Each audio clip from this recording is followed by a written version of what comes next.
16થી 18 kilometre જેટલી આ લાંબી રથયાત્રામાં ભાગ લેવા માટે જોડાયા છે અને તમામ જે લોકો છે, જનમેદની છે, લાખોની સંખ્યામાં બહાર આવી ગયા છે, કારણ કે એક દિવસ અષાઢી બીજ જ્યારે ભગવાન જગન્નાથ પોતાના મંદિરથી બહાર આવે છે, પ્રાંગણમાં આવે છે, રથમાં બિરાજમાન થાય છે, તમામ વિધિઓ પૂર્ણ થાય છે, ત્યારબાદ ધીરે ધીરે રથયાત્રા આગળ વધે છે અને જે નિર્ધારિત રૂટ છે ત્યાંથી પસાર થાય છે અને ભગવાનને દર્શન આપે છે।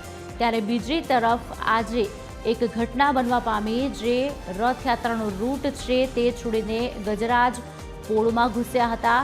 પ્રાથમિક કારણ ડીજે સામે આવ્યું છે કે ડીજેના અવાજથી હાથી બેકાબૂ બન્યા હોઈ શકે। જોકે જે ટીમ છે, તેમનો સ્ટાફ જે છે, જે 18 સાથીઓ સાથે આવે છે, તે ટીમે જે સ્ટાફ છે તેણે હાથીને કાબૂમાં લઈ લીધો છે અને હવે ધીરે ધીરે રથયાત્રા આગળ તેના નિર્ધારિત રૂટ ઉપર વધી રહી છે। મામલો હવે થાળે પડ્યો છે, વાતાવરણ થોડું શાંત પડ્યું છે, કારણ કે જે વચ્ચે વાતાવરણ હતું તે અચાનક જ નાસભાગવાળું હતું અને લોકો પણ હેરાન થયેલા હતા।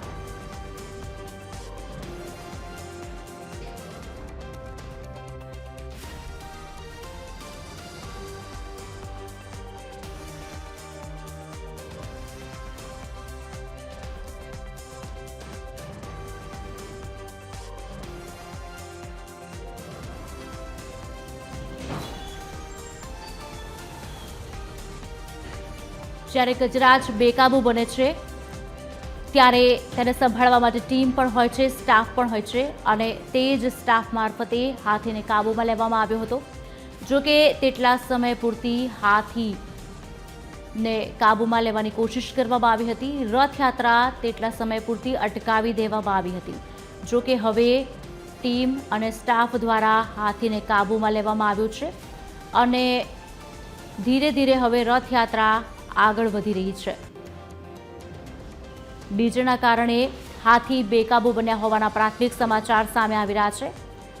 જો કે ટીમ દ્વારા તેની પર અંકુશ મેળવી લેવામાં આવ્યો છે। લાખોની સંખ્યામાં જ્યારે જનમેદની બહાર આવેલી હોય છે, ત્યારે તે તમામને સંભાળવા અને તેમાં પણ જ્યારે હાથી બેકાબૂ બનતા હોય છે, ત્યારે ઘટના ખૂબ જ ગંભીર ગણી શકાય, કારણ કે લોકોની પણ જવાબદારી એટલી જ રહેલી હોય છે, પોલીસ તંત્ર પણ ખડે પગે હોય છે। આ જે ટીમ છે, સ્ટાફ છે, તમામ ખડે પગે હતા અને આખરે આ ત્રણેય હાથીને કાબૂમાં લેવામાં આવ્યા છે। ડીજેના કારણે નાસભાગ મચી ગઈ હતી, હાથી બેકાબૂ બન્યા હતા અને પોળમાં ઘૂસી ચૂક્યા હતા। રથયાત્રાનો જે રૂટ છે તેને છોડીને પોળમાં ઘૂસ્યા હતા। ડીજેના કારણે ખાડિયામાં હાથી બેકાબૂ બન્યા હતા। પહેલી વખત બન્યું છે ખાડિયામાં, પહેલાં આવો કોઈ કિસ્સો બન્યો નથી કે જ્યારે હાથી બેકાબૂ બન્યા હોય। સમય સૂચકતા વાપરીને બચાવી લેવામાં આવ્યા છે। તમામ જે લોકો છે ત્યાં તેઓના જીવ પણ તાળવે ચોંટી ચૂક્યા હતા, કારણ કે હાથી એક મહાકાય પ્રાણી અને રથયાત્રા જેવો પાવન અવસર અને તેમાં પણ ગજરાજનું બેકાબૂ થવું, લાખોની સંખ્યામાં જનમેદની નિર્ધારિત રૂટ ઉપર હાજર હોવી, ત્યારે ખૂબ જ ખતરનાક ઘટના ઘટી શકતી હતી। છતાં પણ સમય સૂચકતાને વાપરવામાં આવી અને સ્ટાફ અને જે ટીમ છે તેઓ દોડતા થયા હતા અને આખરે ગજરાજને કાબૂમાં લીધા હતા। ઇન્જેક્શનની મદદથી ગજરાજને કાબૂમાં લેવામાં આવ્યા હતા અને ધીરે ધીરે રથયાત્રા હવે તેના રૂટ ઉપર આગળ વધી રહી છે।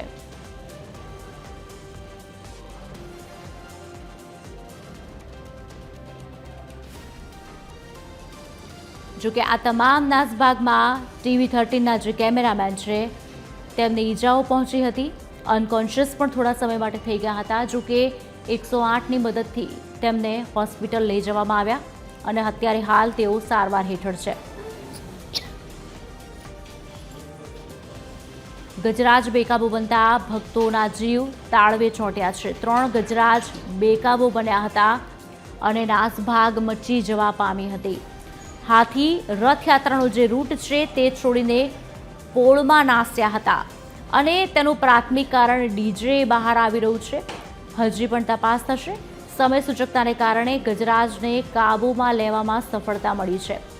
જો કે મોટી ઘટના ઘટતા પણ ટળી છે। જો ટીમ અને સ્ટાફ સમયસર ન પહોંચ્યો હોત તો મોટી ઘટના રથયાત્રામાં ઘટી હોત, પણ એવું થતાં અટકાવ્યું છે। હવે રાબેતા મુજબ ધીરે ધીરે રથયાત્રા તેના રૂટ પર આગળ વધી રહી છે અને ધીમે ધીમે હવે ટેબ્લોઝ અને ટ્રક પણ આગળ વધી રહ્યા છે. ગજરાજ ત્યાંથી નીકળી ચૂક્યા છે. 3 ગજરાજ બેકાબૂ બન્યા હતા.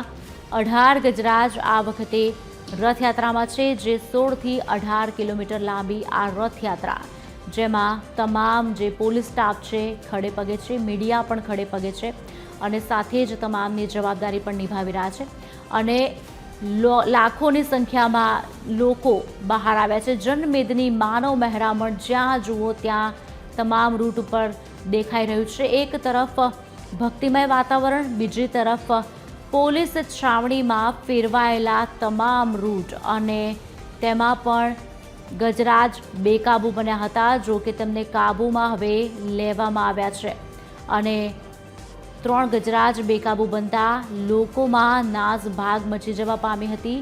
પોતાના જીવ બચાવવા માટે લોકો પણ ભાગ્યા હતા, પણ આખરે સ્ટાફ અને ટીમની સમય સૂચકતાને કારણે તેમને કાબૂમાં લેવામાં આવ્યા છે.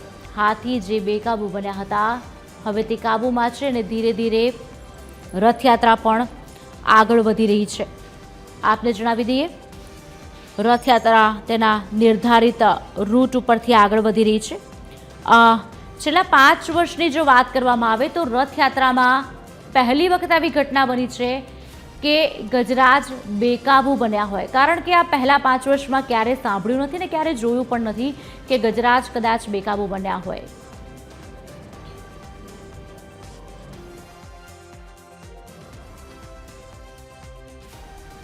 કાંકરેજ ઝૂના ડિરેક્ટર આર.કે. શાહુ અત્યારે હાલ ટીવી 13 સાથે જોડાયા છે, ફોનલાઈન પર જોડાયા છે.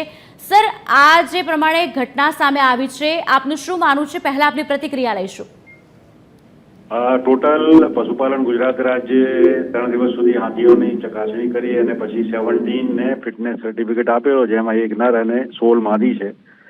અને વધારે ડીજેની અવાજ અને સિસોટીઓની અવાજના લીધે એક માદીએ પ્રતિક્રિયા કરતા, જે માદી હાથી છે એ માટે નર હાથી અને 2 એ લોકો થોડા આગળ પાછળ દોડ્યા.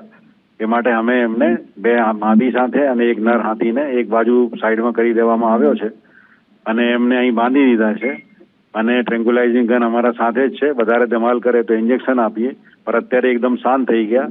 હવે આ 3ને આપણે રથયાત્રામાં જોડીશું નહીં. 17 માંથી 3 માઇનસ થઈ છે. હવે 14 માદીઓ ફક્ત રથયાત્રામાં જોડાશે. કોઈને ઈજા કે કશું થઈ નથી. જી સર, માનીએ છીએ આપની વાત, પણ સર આવી ઘટના બનવા પાછળના કારણ કયા હોઈ શકે? કારણ કે રથયાત્રા બહુ જ ગંભીર ઘટના ઘટી શકતી હતી.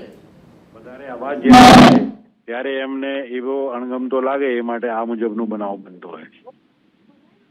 સર, પણ આ જે ઘટના છે ખૂબ જ ગંભીર ગણી શકાય, કારણ કે માનવ મેદની પણ એટલી હોય છે. વર્ષનો એક દિવસ એવો હોય છે કે રથયાત્રા હોય છે, 16થી 18 કિલોમીટર લાંબી રથયાત્રા, અને તેમાં પણ ગજરાજનું બેકાબૂ બનવું ખૂબ જ નાની વાત ના કહી શકાય. સર, નાની છે જ નહીં, મોટી વાત છે. એ માટે તો આ મુજબ વ્યવસ્થા કરે છે સરકાર, જેનાથી ટ્રેન્ક્યુલાઇઝિંગ ગન સાથે 3 ટીમ હોય, ટોટલ 5 ટીમ હોય. ફોરેસ્ટની બી હોય, જુનાગઢની હોય, અમદાવાદની હોય, વન વિભાગની, અને પછી પશુપાલન ગુજરાત રાજ્ય બી હોય છે. આ માટે જ ટીમ હોય છે કે અગર આ મુજબનો બનાવ બને તો તાકીદે એને કંટ્રોલ કરી શકાય, અને એ મુજબ કંટ્રોલ કરી લેવામાં આવ્યો છે. જી સર, કંટ્રોલ તો થયા છે, પણ હવે આ જે 3 હાથી છે, ગજરાજ છે, તેમને રથયાત્રામાં સમાવેશ નહીં કરાય, પણ બાકીના જે ગજરાજ છે તેમની કોઈ ચકાસણી કરવામાં આવી છે કે કરવામાં આવશે કે કેમ? કરી લેવામાં આવી હતી. આ તો વધારે ડીજેના લીધે જ એને જે છે એ દોડ્યો.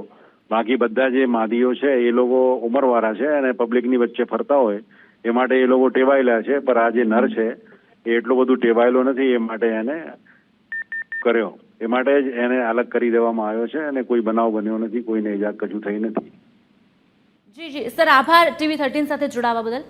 તો કાંકરેજ ઝૂના ડિરેક્ટર આર.કે. શાહુ ટીવી 13 સાથે જોડાયા હતા અને તેમણે આખો ચિતાર આપ્યો હતો કે જે નર છે તેઓ અવાજના લીધે આ ઘટના ઘટવા પામી છે. ઘટના નાની નથી, પણ અત્યારે જે 3 જે ગજરાજ છે તેમને હવે રથયાત્રામાં સમાવેશ કરવામાં નહીં આવે.